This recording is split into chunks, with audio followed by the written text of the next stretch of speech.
It's Easter Sunday. It's a magnificent day for all of us. We're completing now what is called the Paschal Mystery. The word Paschal means to pass over.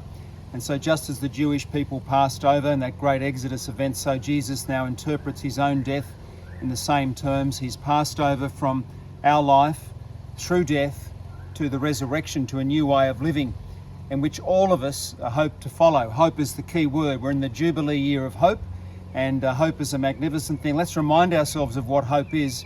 In the letter to the Hebrews, chapter 11, faith is the substance of things hoped for, the conviction of things unseen. So faith and hope are intimately united, and of course they then give way to love. And so we come to the resurrection of Jesus, this empty tomb, and then these appearances of Jesus now for 50 days. It's a magnificent time of renewal of our faith. There's no doubt about it. Today we're given the gospel from the Gospel of John. We have three figures there, three wonderful figures. Mary Magdalene, we have St. Peter, who was called by Jesus the Rock, who was hardly that during the Passion. He was intimidated by a maid-servant girl and cleared out. But anyway, Jesus called him the Rock, and he becomes the Rock in and through his failing and sinfulness and repentance and the grace that Christ gives him.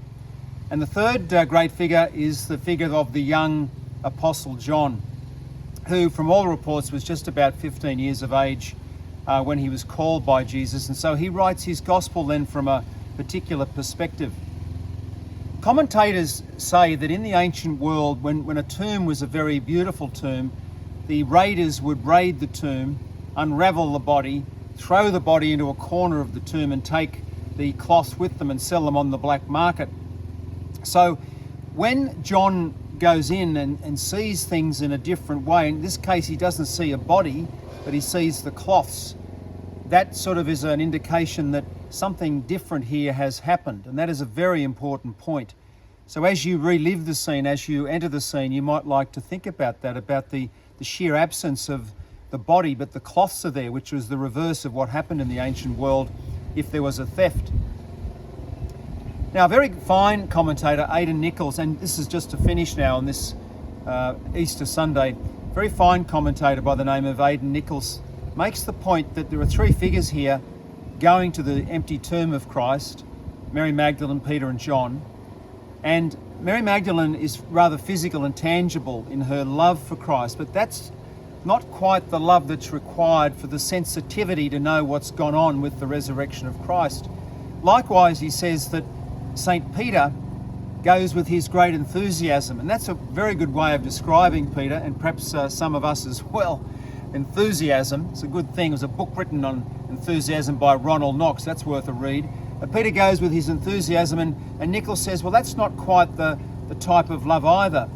But he said there's a love that's a love that's larger and deeper, that notices things that only lovers notice. We think of a couple that have fallen in love and then begin through their love to reveal the mystery of who they are to one another. And that's the love that Nichols says that John has, and it's the love that we ourselves would like to have. They say that St. John was a mystic, a great believer and a mystic. We may not like to hear that description of ourselves, but given the extraordinary attacks upon God, brutal attacks at times, very often subtle attacks over and over again at universities and places of education, in our homes, places of work, that sort of love is very, very important, and that's a most important part of the resurrection event. So over to you now to enter those scenes. Have a happy Easter, and we will speak to you again during these marvellous 50 days of Easter joy.